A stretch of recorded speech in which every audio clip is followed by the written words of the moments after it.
How you doing, everyone? We are back. I'm with Keely Lawrence. This is podcast number 3. Keely is going to tell you a little bit about yourself and who you are, where you work, and what you do. Tell my audience, your audience, whoever, what you do. Awesome. All right, hi everyone. So like Jason said, my name is Keely Lawrence. Prior to getting into dog training, I've been vet nursing. And kind of along the way, I got caught up in running some group classes for the DogCast Tempsey. And that kind of just progressed through a bit of mentorship and further training.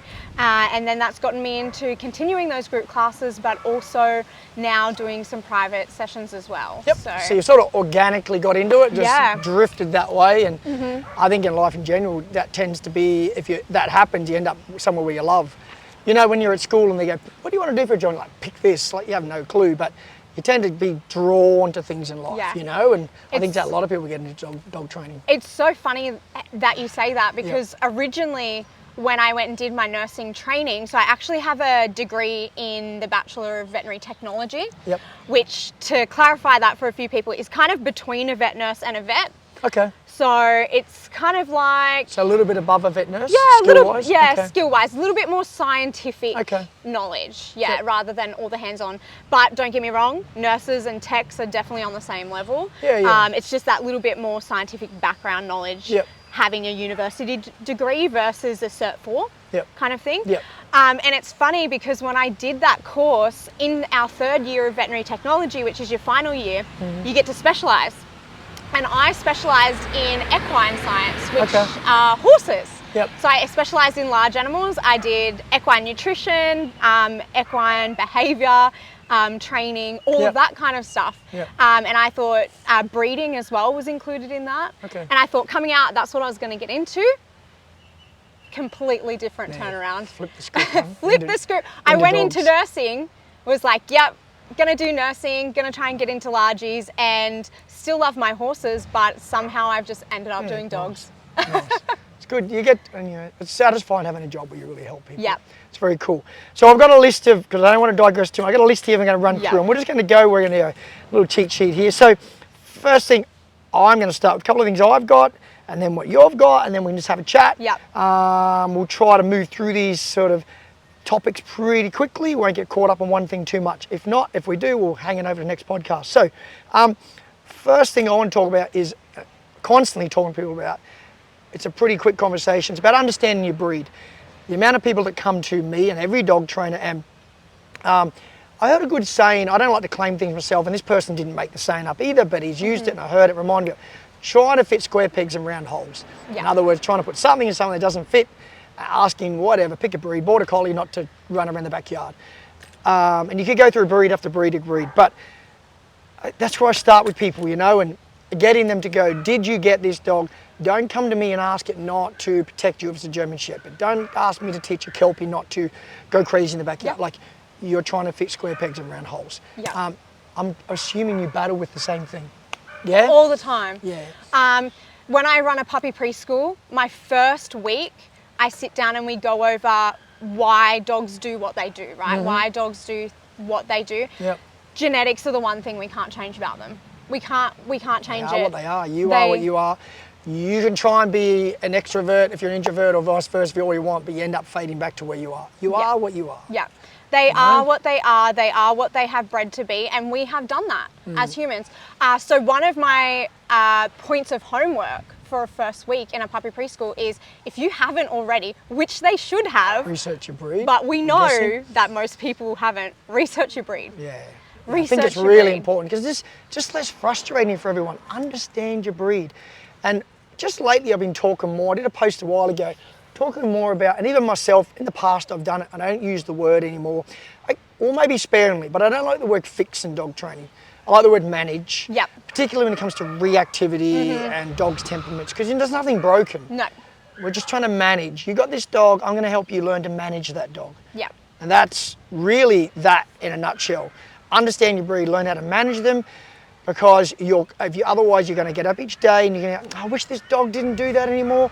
You know, I literally train people that walk their German Shepherds downtown in Port Macquarie and get frustrated with it being protective. I'm like, well, you have that breed. And this is, again, a post I did recently talking about, Why do you need a protected breed in our environment? We don't really. No. A German Shepherd, you don't really, look, I love them as a breed, but a lot of people can't manage them. Yep. So, you know, and again, I don't want to talk too much about it because it's a pretty quick one. It's really something trainers all battle with. And you probably deal with this too. I have for a long time, where if I'm honest to people out there, I want to say one thing to you, but I diplomatically say the thing I meant to say.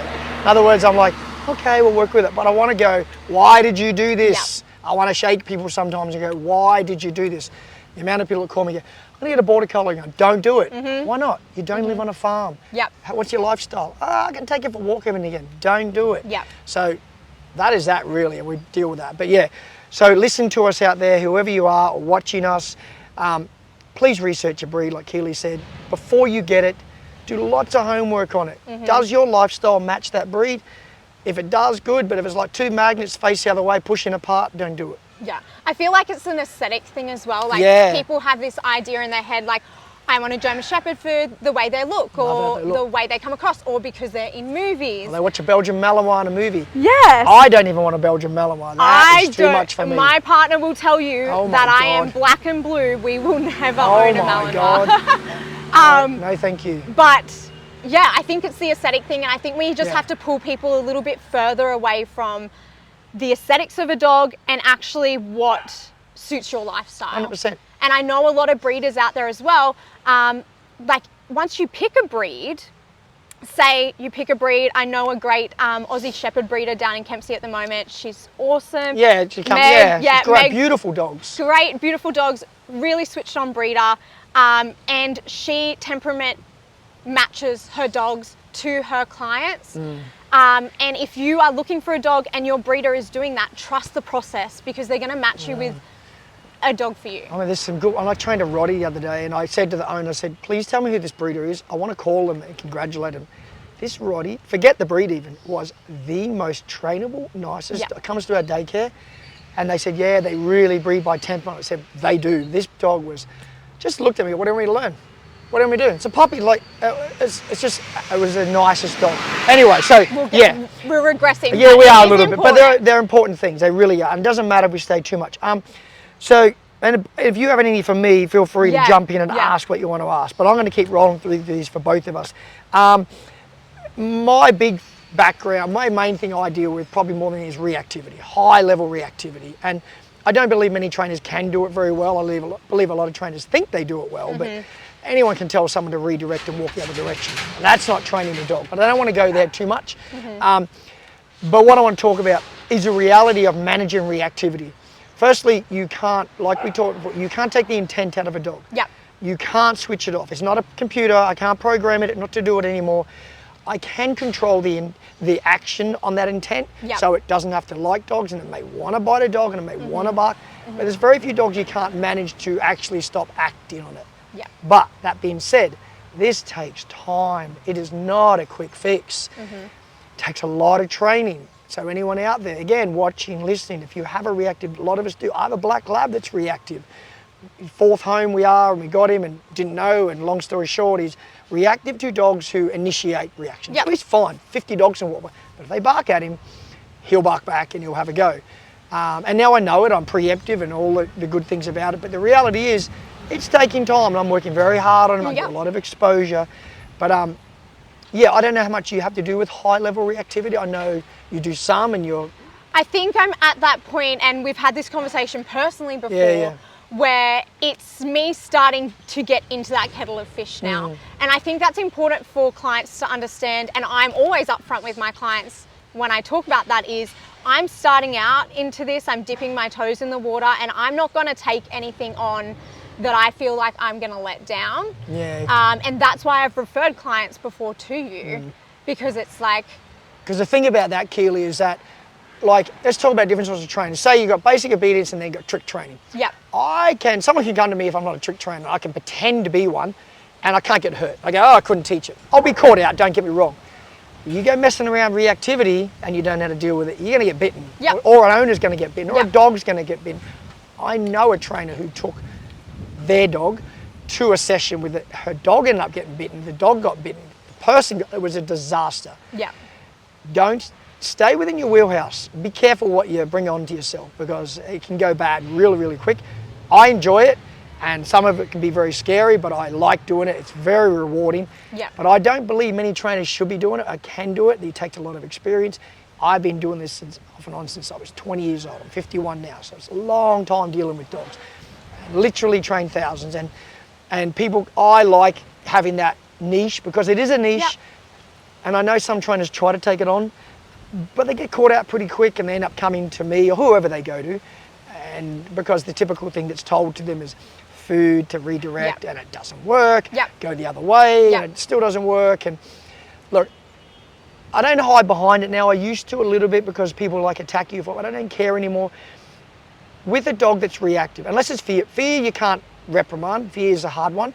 But if it's outright aggression, purely a dog wants to literally kill another dog, it comes down to consequences. If you don't use consequences on that dog, you will not stop that behaviour. And I don't care who's watching and thinks that's not true. You haven't trained high reactive dogs. And I'm not talking about little yappy, little Sally that's little knee-high barking.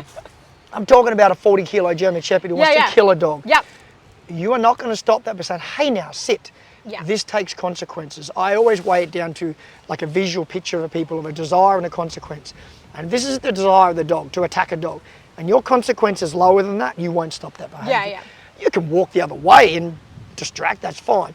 But if you want to be able to walk down the street, you have to tell that dog, this is unacceptable. And I had a thing at the end that I was going to talk about, but I'll come forward to it now. Why do we live in a world now, Keely? You're relatively new to dog training. So I ask you, why do we live in this world now where we feel we can't tell a dog off? We can't say no, we can't pull a lead, we can't, it's out of control and it's getting people in trouble. And for the limited time I've known you, and I even said this to you, I really like your attitude as a new trainer coming in, because you've now got to go through a bit of a battlefield where you're like, which way do I do this? People are telling me force free, people are telling me this. I don't like labels for either of it, we're just dog trainers.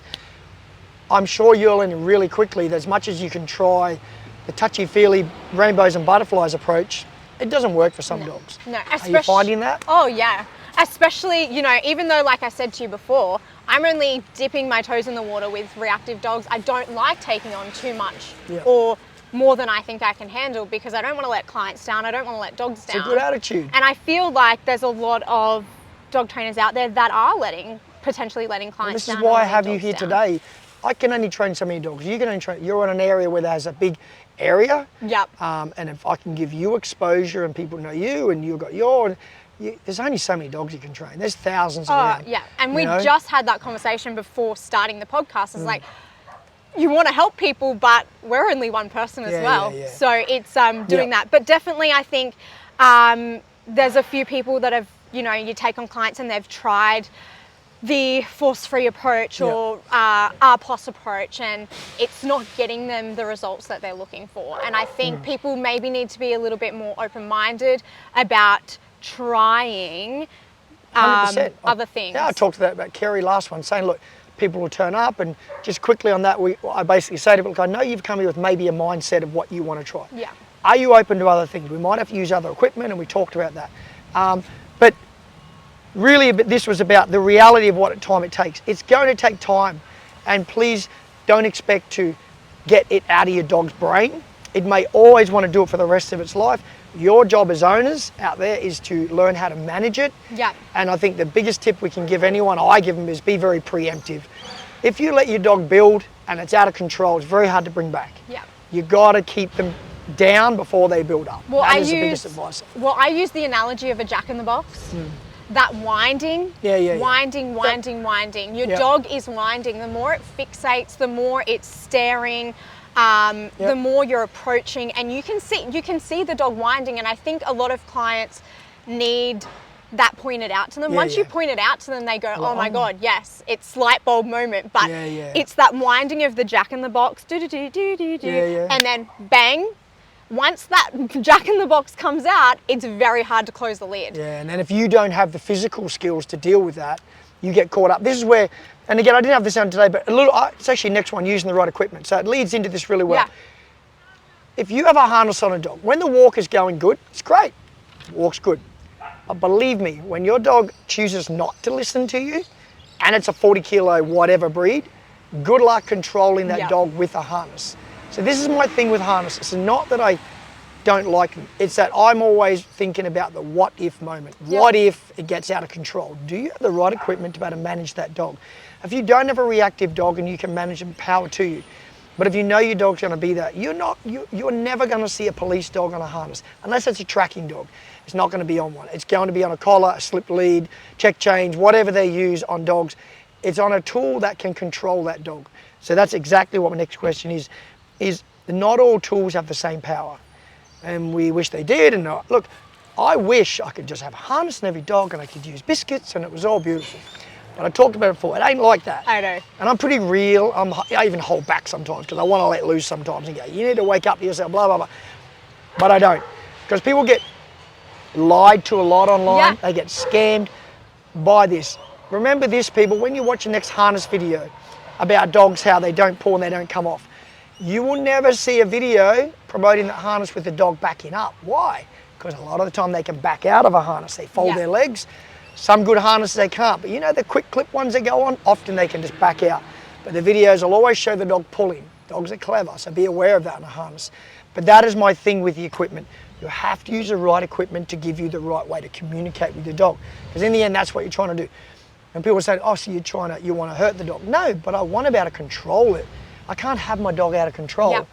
And I just know that, and I've had to dig at styles before. I've gone out and done a video on my YouTube called Positive Don't You Fail. And I was trying food and lasted 5 minutes. I couldn't control this dog and ended up having to just go sit, use a lead and make it do it. And on that note, like a little bit extra onto that is what people need to understand is that when you correct a dog, if it's timed well and it's for a reason the dog understands, it does not take it personal. It does not create an aversion to you. It does not look at you, it doesn't like you. It'd be different if we're sitting here now and I had a dog beside me and it's been perfect. And I went, no, and I go, oh my God, what is that for? Then it goes, okay, when is this going to happen? But if it knows, it jumps up on your arm and I go off and it goes, does it again, I go off, it goes, oh, don't do that. And next thing they're looking at the next thing around going, oh, bird. And they move on very quickly. They move on so quickly. And get over it. We don't get over it. We anthropomorphize everything, Keely. We do. And that's what I was going to say before when you were saying, why do you think we're so afraid to say no to our dogs? It's because... get back to that.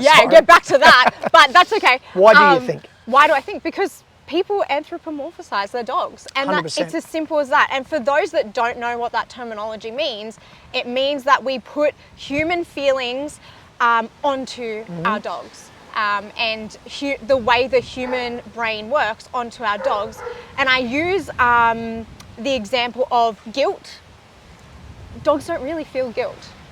No. I agree with you. I think that's the number one reason we are where we are in dog training today is because of that anthropomorphism, is because we're so sensitive to people. We put that on the dog. Oh my God, I can't tell Sally. I keep saying Sally. I don't know why.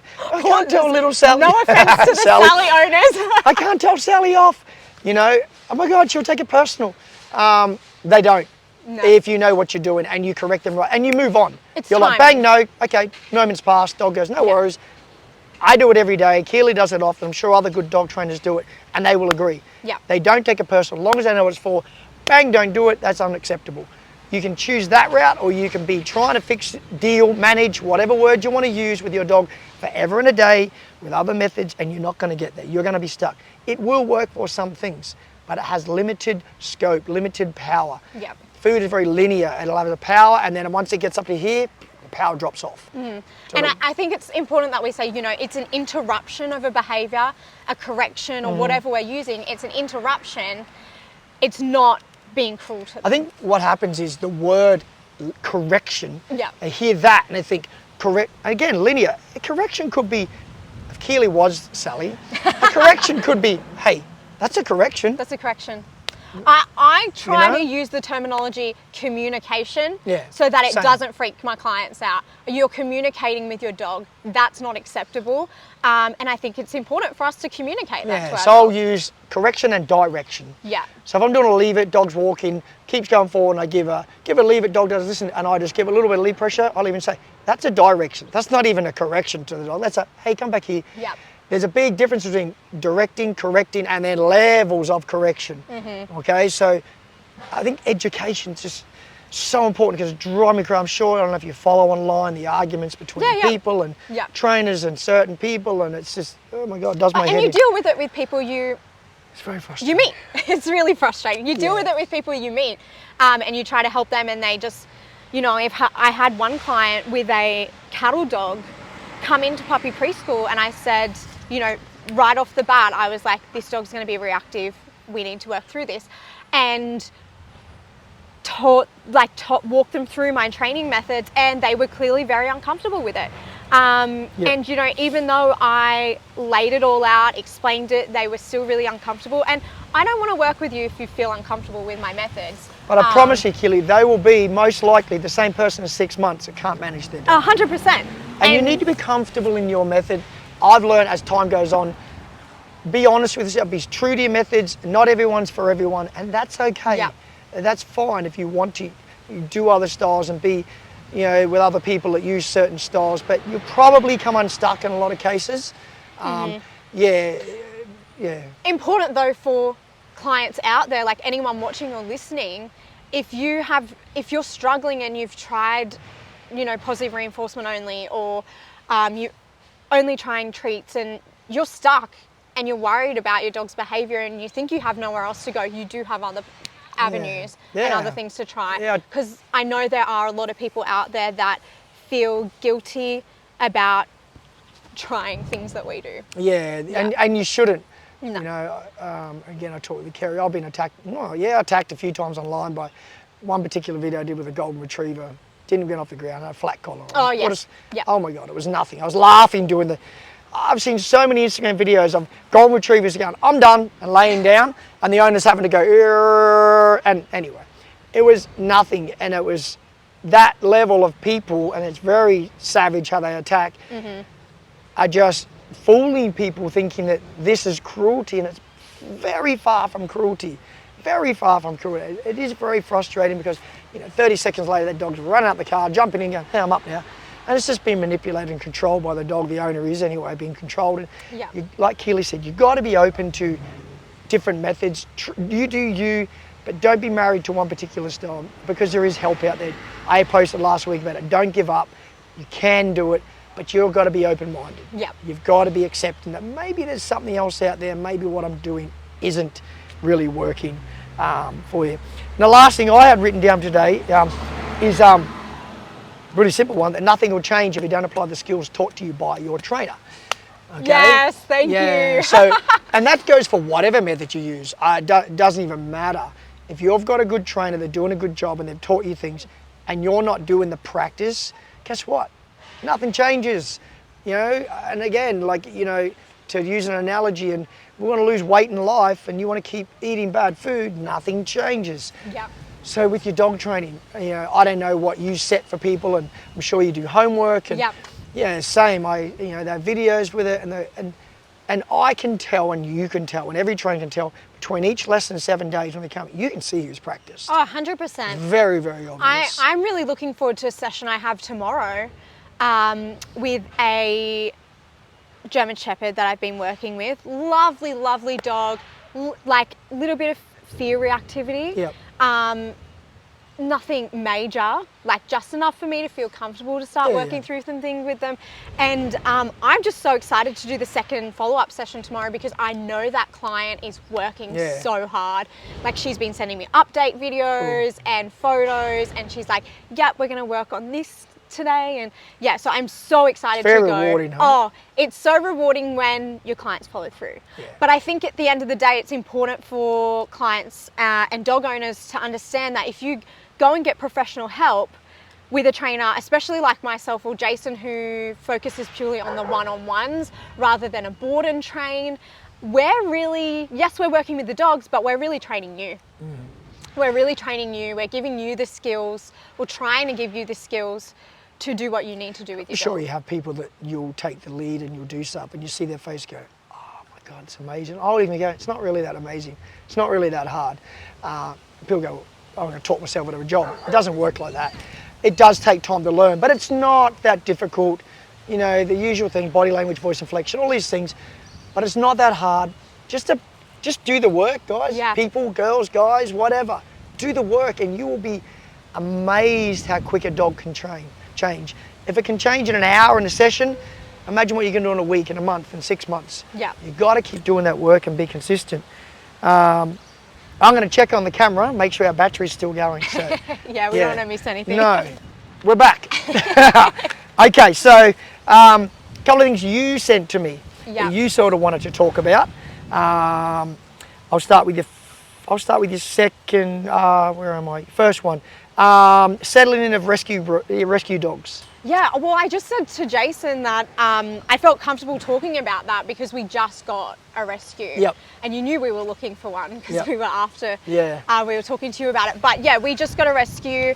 15-month-old GSP. So for those that don't know, German Shorthair Pointer. Amazing breed, not for the faint of heart, as we know. And I think I just wanted to touch on that because there are a lot of people out there getting rescue dogs. And I do now work in rescue. I work for Kempsey Council running their rehoming program for the pound. And the way that I'm adopting dogs out, I know there's lots of people adopting them. So I'll say something, it's going to be controversial and people think I'm bad for saying it. I think rescues need to do better. And I'll tell you why. I know you want to save lives, but please, and I don't know yours, so I'm talking in general just here. general, this is not directed at me. Not an attack on anyone. For rescues out there, it's not about just giving a dog to a home. You need to put it with the right people because they are coming to trainers and needing help because they're told their dog's not reactive, they're told this, they're told that. And I don't think in a lot of cases, I actually think they're not told the truth. Yeah. And I don't think the dog has been assessed properly and people are becoming unstuck. You know, I've had a lady come to me, she was 82, I think. She was given a Staffy Cross Jack Russell that was so strong and incredibly reactive from an area around here. And she needed a lot of help and she's still trying to manage it. And way too old to have this dog. But I feel it was sometimes a case of, hey, we saved another life, we saved another life. And look, I know we want to save lives, but I don't believe all dogs can be saved. And I think sometimes, unfortunately, we need to accept that. Yep. Because it's better that than having the risk of this dog attacking a person, a dog, or something happening that's disastrous. So that's how I feel about like rescues, just generally doing that a little bit better. And I'm sure a lot of them do a great job, don't get me wrong. But I have seen some cases where people are giving dogs out of rescues that really shouldn't have this dog. Oh, 100%. You know? And I think with this is a new role for me coming into this. And I think that was why I was hired for this role, to try to better match people and do better behavioural assessments on dogs and things like that. So tell me, with your behavioural assessment, is the dog taken out of the rescue into all environments? Not at the moment. And that's not easy for you because you've got to have funding, you've got to have time, you know, so I understand that, you know, because you're stuck there, but I think you'd agree that that should happen. There should be an assessment that is quite extensive. It gets taken to a beach on a lead, it gets taken downtown around new dogs, because even a reactive dog, it may not show reactivity in the rescue because it's settled in there. Yeah, because there's other dogs there with them. And then you take it out and the owner goes, oh my God, what happened? So in a little bit backtrack, in a rescue's defense, sometimes you can't do that. So maybe you don't know. So I think it's hard because the funding will be very low. It's all raised by yourself. Well, I think what we go into here is, you know, it's very hard for rescues. We need to maybe try a little bit better, and certainly that's what I'm trying to do. But it's limited with what you can do. I understand. And I think it does come back to, again, if you are a person who is wanting to rescue, to again do your research, really ask the right questions to the, whether it's an impounding officer like myself or a ranger or whomever you're going through whatever rescue, ask the right questions. If you're unsure at any point, it may not be the right dog for you. And that's fair. It's not just on the rescue. I don't want to be seen to be attacking, but it's just being truthful. Like, 100%. I think on both sides it can be done better, but it always comes back to, the funding and the time. Rescues struggle to even keep open, a lot of them, so it's easier said than done. I really do get it. But, you know, even myself, I've offered a couple of times here in local Port Macquarie, giving time, going in, and what I would gladly do, go in, pick a dog, take it out, and take it around different environments and do that for free if you can find trainers to help out, just to really see the dog outside the rescue environment. I think that'd be a good thing. But your thing was more about settling in rescue dogs. Yeah. So I think it's important too, and I brought this up because now working in this role, you do see people go, get a dog, 2 days later, oh my goodness, it's not settled, it's anxious, it's not fitting in, what am I, like... You give up too quick sometimes. Oh my goodness, what am I going to do? Yeah. There's that 3-3-3 rule. I'm sure you don't know about the 3-3-3 rule. No. So it's about like 3 days to decompress. You've never heard of this? No. Oh my goodness. Okay. What are you shocked for? Oh, we learn something new every day. Where did you learn it? Well, I learned it from Meg actually. So the Aussie breeder, she also works in rescue. No, I never heard of it. Never heard of the. I'm sure I follow protocol like that, but I've never labelled it 3-3-3. So it will, and I'm the same thing. It's not an exact science, right? Yeah. But they say 3-3-3, about 3 days to decompress. And so what decompression means is for them to actually take a breather and go, oh my goodness, I'm, taking a deep breath. I've just either been transported from wherever, or I've been from the pound to here or from rescue to here, right? That's 3 days. That may be 3 days that they don't actually toilet properly because they're not comfortable, 100%. And dogs will do that, and cats as well. Even though I know your listeners aren't cat owners, but for those out there that some might be, but for those that are interested in cats as well, it's the same for them. And then it's about 3 weeks to kind of fully start to settle in and understand the routine, and then 3 months to be like, okay, this is home. Yeah, for sure. Yeah. So I may not label as a 3, but 100%. Yeah. 100%. People ring me, and I say me, many dog trainers, a week later, dog's not working out. I'm like, whoa, it's not like in the other dog. We got the lab, Winston the lab, it took probably 8 days before they even got on. Yeah. Ash was like, and I'll just let it be. He's fine. He just settled out. He's new in the house, trying to take his toy, bit of resource garden. They work there like besties now. Yeah. But then again, I know what I'm looking at when it comes to reactivity and aggression. Yeah. So many people just don't know how to read body language, not even close to it. The amount of people I'll introduce here with the dog, and I'll bring it out, and I know whether I can just let the dog off or not. And they're like, oh, I don't know. I'm like, it's okay. Yeah. Oh, we growled. It's okay.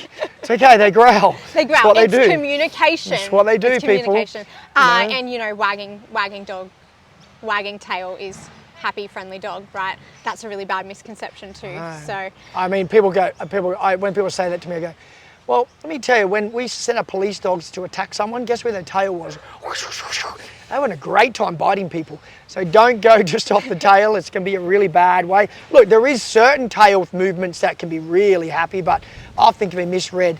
And that's a sort of another conversation. But body language, I would go with the really obvious ones, stiffness in the body and showing its teeth. If you're not sure how to read, just go with the absolute obvious ones. But I'm agree with you. I'd probably, if you don't know how to read body language, I'd sort of ignore the tail. Yeah. Go more on stiffness. Think about you as a person. When you're uncomfortable, what do? Yeah. You go stiff, you're not soft and soft, like you're intense and you're looking backwards and all this sort of stuff. It's not far off body language in humans sometimes, if you really think about it. Yeah. Pretty similar, but so the 3-3-3, you go by that. Yeah, I like that, it's nice. But really, I suppose we agree it's just a time settling in. Yeah, it's just time.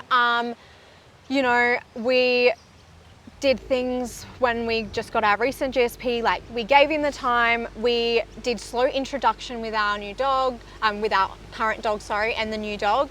And like I couldn't be home the first day. Yep. He come up on transport from Victoria. So I actually went and got him some sedation. Yep. Because I felt like that would help him calm down. And that's okay to do too, I think. It just depends on the situation. Like had this massive journey and we went, okay, let's give him a little bit of this so he can be calm and settle, because I couldn't be home to manage the situation. And then once we had the opportunity we got in there, slow introduction with our current dog, no unsupervised stuff at that point, and then just went from there. Yeah, but probably the big point to take away, everyone, is just give it time. Yeah. Give it time. Imagine, I don't know, I keep comparing humans to dogs, but in some way there is a similarity, and in a good, anthropomorphism is not all bad, because there is some similarities to help you understand. Yes. Think about you, if you got moved from your family and then suddenly you're in a different family of people, you're going to be tense for a while. You're not going to be relaxed. You're probably going to be aggressive to those new brothers and sisters. You're going to go, like people who are adopted and moved around homes. It must be so stressful, you know, and it takes a long time to settle. So that similarity is a fair one, you know, to say that. And I think sometimes that helps people understand a little bit more and go, oh yeah, if I didn't like it. You know, I'm always using things like, you know, when you walk a dog, just to give a comparison why sort of there is value in some anthropomorphism where if you took a kid to Dream World and walked through the gates, you wouldn't expect them to walk by your side and say, be calm. So don't expect your dog to leave the house and want to walk by your side. Yeah. So that comparison's a fair one, and it helps people go, oh yeah, I'm asking my 16-week-old dog to heel. Yeah. Probably doesn't know how to heel yet, no. you know? No. So that's a similar comparison. That's fair. There's fair comparisons that we make for you guys to understand better what we're trying to explain. I think the one we agree on that doesn't work is the corrective one, you know, because we are comparing apples to oranges. You know, yes, we'd be sensitive. Yeah, if you put a lead around my neck and went bang like that, and I did something wrong, I go, that's not how we do this. But we're not dogs, you know. Yeah. And that is the one I had written down that I wanted to talk about, where people don't agree that that because dogs correct each other, that humans can do it, and they'll understand that if we do it, it's like dogs do it. They believe it doesn't work. You can't communicate like a dog. Dogs don't correct each other. There is no pack order. Do you believe that we can communicate like a dog in a similar way? In other words, when they give a growl, we may use spatial pressure and body language. I know what I feel about it. How do you feel about it? I think it's one of those, like we discussed, one of those things for me that I'm figuring out now. Yep. So it's definitely trial and error for me, but I think you can correct a dog. You can, Keely. You Believe me, you can. You can correct a dog. Don't be scared to say that, okay? Don't be. Be honest with yourself. Otherwise, you're going to get caught anyway. You can pretend to be a certain style. To say that no one gives a correction to a dog, like I said, it's very linear. If you're out there and you're using methods of saying you're force-free, but you and your dog, you say sit and they don't sit and you make them, well, that's really a correction. That's like going, do it.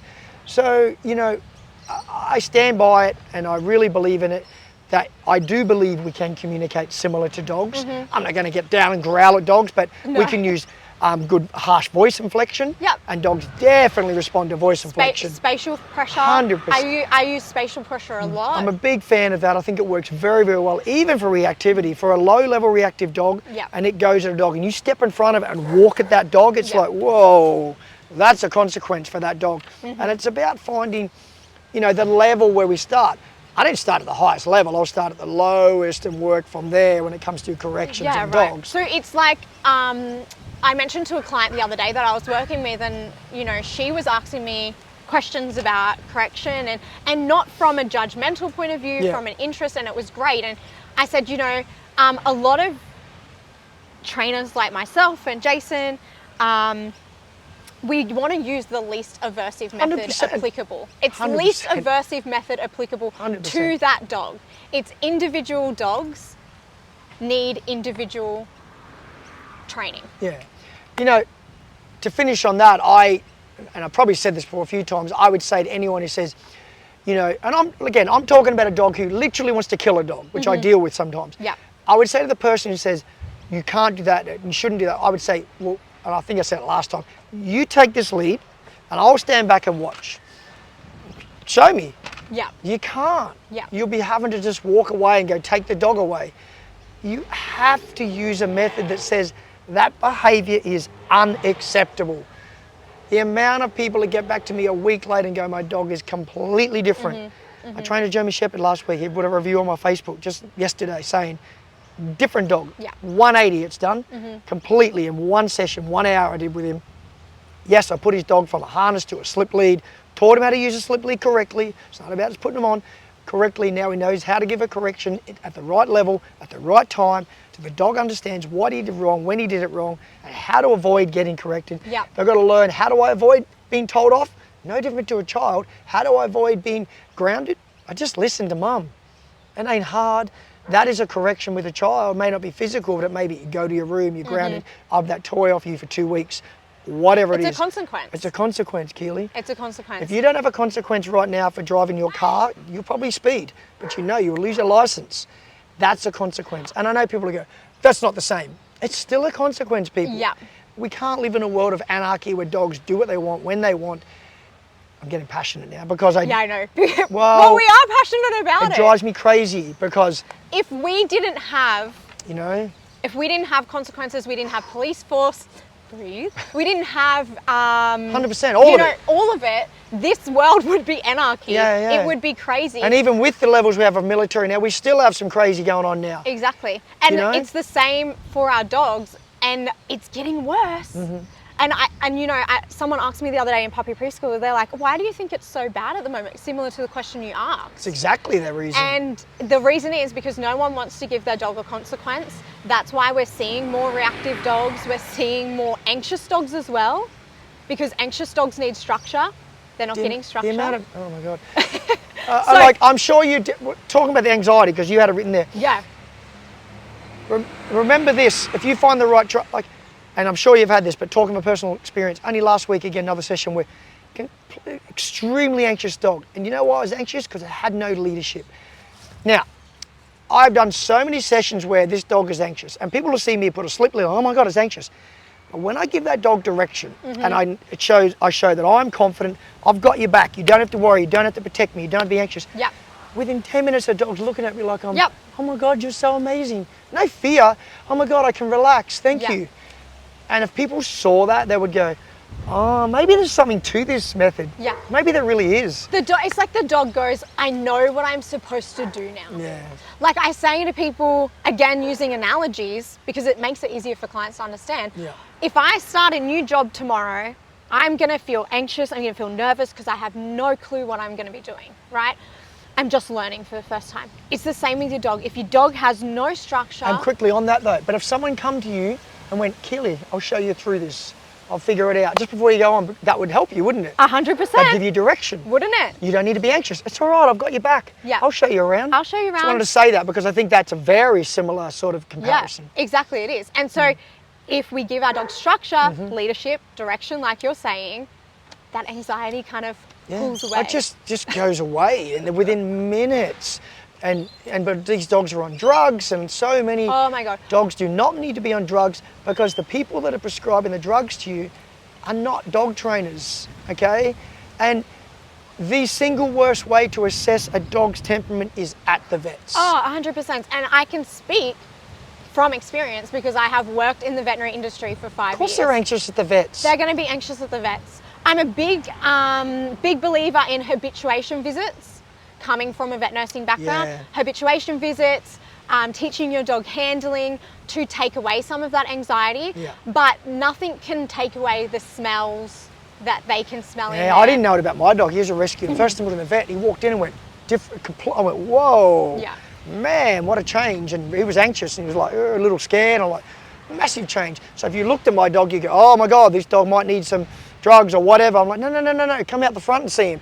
Chase his ball, do this. He's just nervous, like a bad place to assess. But yeah, anxiety, show confidence. Look, I'm not saying it fixes all dogs and deals and the manages and corrects them and whatever.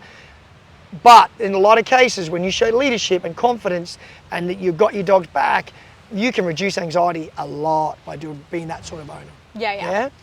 Anything else you want to talk about? Yeah, well, I wanted to ask you quickly. Yeah. Because I know reactivity, anxiety is a massive topic, it's because so many people are dealing with it. Yep. I wanted to ask you because I think that it's a holistic approach as well. It's not just the training's important, but I think it's how you live your lifestyle with your dog as well. So I wanted to ask, what are the questions that you generally ask people when you're getting like that first idea of what's going on with the dog? First thing is when I'm talking on the phone to someone or an email or when I bring them up, I will say, how much foundation training have you done? How much obedience training your dog got? And very, very, very rarely has it got any if it's reactive. Yeah. Because if you have a dog that's reactive, it's also that feels it can make all its own choices. So when they come to me for a reactivity session, before we deal with any reactivity, the very first thing we touch on is a place command. Yeah. Very first thing, impulse control. Can you go to a place and stay? And I say to an owner, if you can't make your dog go to a place and stay, you won't stop your reactivity. Okay? If you can't tell your kids it's bedtime and they go to bed, what control, what leadership bond do you think you've got with your kids? None. Okay, so that's the first thing I ask. Does it have background in obedience? Does it have a foundation? So before that, I start with that. Working on a place command, releasing the dog off a place when it gets permission. Then we work on that. Before we do any reactivity, you see it with the dog. I want to see the owner's handling skills, all of that sort of stuff. So that'd be my first thing I ask, is starting there. Obviously, you talk about history of dog and things like that. Identifying whether it's fear-based, reactive, or general real aggression or frustration. As you know, I believe there's 3 sorts of reactivity. And I'd probably say in 80% it's frustration-based. People misread it and they think it's aggression. They get dog gets the dog and I'm all good. But a lot of dogs to me that are reactive are really just like the naughty child with the hand being held. I want to play with the kids and they're like, let me go, mum, let me go. And dogs let it out as barking, and aggressive. And people don't know how to read it. In a lot of cases in reactivity, because I think their words used a bit wrong sometimes, we hear reactivity and we think aggression. And it can look like aggression, but it's not. Sometimes it's just that bratty child. It's just a reaction. Yeah, it's a reaction, but it's not reactivity like this scary, oh my God, it's going to kill a dog. It's just, that's a blanket term that we use. Yes, like you said, I believe that there's the 3 different categories as well. Most of the dogs are frustration-based or frustration from excitability. And I'll tell you now, very few dogs will actually, I would say, even in the 2-3% mark of dogs will actually bite the other dog. Very few, even the biggest display. I've seen bad, really reactive dogs, really reactive. And then I'll go, okay, how do we, because you are never going to deal with reactivity in dogs if you can't bring a dog to a dog. So the very first thing is obviously we muzzle train the dog. So we can get a dog to a dog. If you were 10 meters from me and someone said to me, Keely's a nice person, but you've got to assess whether you like it from 10 meters away. I can't do that. I need to get to you and go, hey, let's have a conversation. Oh yeah, I like you. So if you can't bring a dog to a dog, you're never going to know, firstly, does it want to attack that dog? And with a muzzle, you can do that in a safe way. The first thing is we can see the intention of the dog. Does it go to the front end? Does it go to the back end? And that's what I want to look for first. That is, I would say, nearly a pretty much foolproof way to assess whether a dog's intentions. If it goes to the back end, and if I do an introduction where we hold the dog, let the dog sniff, hold the dog, let the dog sniff, I've never ever seen a fight after that in my all years of training. If 2 dogs let each other sniff without any turning and frustration, just stand there and go whatever, I've never seen a fight after that yet. I've had a growl, but never had a fight. But if you guide them to the back end and they fight to the front end, that's a dog with probably some intention or bad manners, and it doesn't know how to meet dogs, and we need to go, hey, you sniff this end first. That's like a shake of hands, like an equivalent. So that'd be where I'd start with that. Muzzle training, has the owner got foundations? Has the dog got foundations? Where is the reactivity? Is it on lead? Is it off lead? As we know, lead reactivity is a massive thing, cause some frustration. That's why my puppy classes, we specifically do a lot of on lead play for the reason that not just safety. I have a thought process that we let puppies play off lead a lot, okay? And they get freedom. And then suddenly we put them on lead and don't let them meet. So they start getting frustration reactivity. So I like letting puppies play on lead, off lead, on lead, off lead, on lead as puppies and during their imprinting phase. So I don't know if you do that, but it might be something nice to add in. And this is what this is about. Learning. And I've found a real connection with that. So we teach them, hey, you're not allowed to get frustrated in the lead in your play. Yes, we get some leads tangled up here and there, whatever, no big deal. Because you can go to off lead. But what I like doing is first 2 minutes, 3 minutes, whatever, it's on lead. You learn to play and be nice on lead. Okay, you've learned, and now you've earned off lead play. So I think during that critical learning phase, if we imprint that it's always off lead play, and then suddenly when they're older, you try to get them to play and they're on the lead, they're not used to it. Does that make sense? So that's just my thought process after years of training dogs, and I think there's a connection there. I like with lead reactivity. Just teaching manners. Again, like the 3-year-old holding mum or dad's hand, trying to pull to get to their friends, the mum would go, hey, no, don't drag me to them, we're walking at my pace. That's like teaching your child the same thing. You have manners when you go towards this dog. You don't just pull me to it. So it's a nice add-in, and if you can go there and try that, it's a good one. But and I think it comes back to clients or dog owners out there too, we see it all the time out on the street when everyone's just letting their dogs doing it, people. Run up to each other head on. Stop. It is the most dangerous way for your dog to meet other dogs. It might go right 9 out of 10 times, but it will go wrong one day. Yeah. And if your dog just even doesn't get a tap, but gets bullied, just gets pushed to the ground, that can be enough to imprint and know when it goes to that area next time, it gets reactive because it's like, I don't want to be attacked first, so I'm going to attack first. And you ruin your dog. Don't do it. You should be practicing the opposite. Impulse control, walk past dogs and don't meet. If you come to a daycare or go to a puppy class or you've got a network of puppy friends, they can play with them. Don't go meeting strange random dogs in the street. I was only at a cafe on the weekend, my dog was on the ground, asleep. A lady comes across with her dog, lets her dog sniff my dog's butt. Yes, he got up and went, rah, rah, rah. Didn't try to attack. She said, oh, that was dangerous. I went, no, what you did was dangerous. You let your dog come in. If I walked up, your back was to me, Keely, and you didn't know me and I can't went, hi. Yeah. You'd go, whoa. And you'd probably maybe punch me or yell at me or do something. That's it. Or if you've got the friendly dog who's coming in like, hello. But he's friendly. Hello, I'm so happy to meet you. If I come over right now and gave Jason a massive cuddle, he'd be like, whoa, that's get off. We've been sitting talking for an hour, but it would still be weird. It'd still be weird. You know, it's the same for our dogs. So yeah, I thought I'd touch on that, talking about that leash reactivity and trying to get our dogs to meet and sniff back. Yeah, so that are my reactivity things, like foundations, owner training, muzzle training, introduce. We can't do it at a distance. If you do it right, a safe environment with a good trainer knows what they're doing, you can do it safely. And then when your dog knows that, oh, I don't need to be scared of this dog. I don't need to try to attack it. And they meet friendly dogs. If you've got a lot of mentor dogs, I've got a daycare, so I've got access to 40 or 50 dogs, which is very helpful. I can bring them out, but I always do it very safe. And within minutes, you see the dog just relax and take the pressure off. Yeah. That was a good conversation, Keely. Yeah, thank you. Did you enjoy that? Yes, I did. Thank you for having me. No, we'll do it again. Think of topics and we'll do it again. I hope you guys enjoyed it. It was a pleasure. It really is. First time I've met Keely. We've talked a bit here and there.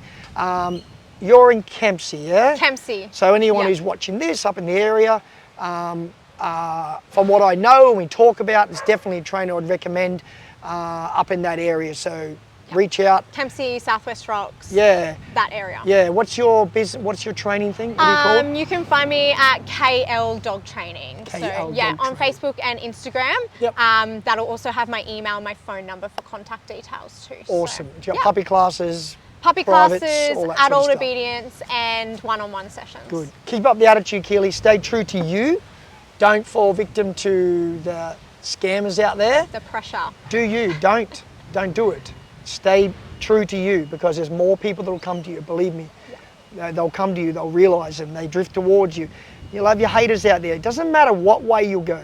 You're always going to have haters. I'm bad at being hated. I want to be liked by everyone. That's just me. It's my personality. But I got to learn to deal with that. There's haters out there that'll type in their keyboards, you blah, blah, blah. Whatever, you do you. Yeah, stay true to yourself. And you're going to be busier for it. I think you've got a lot of potential and you're going to get good. And I enjoyed the conversation. We'll do it again. Awesome. Thanks. Thank you. No worries. See you guys. See you Bye. guys.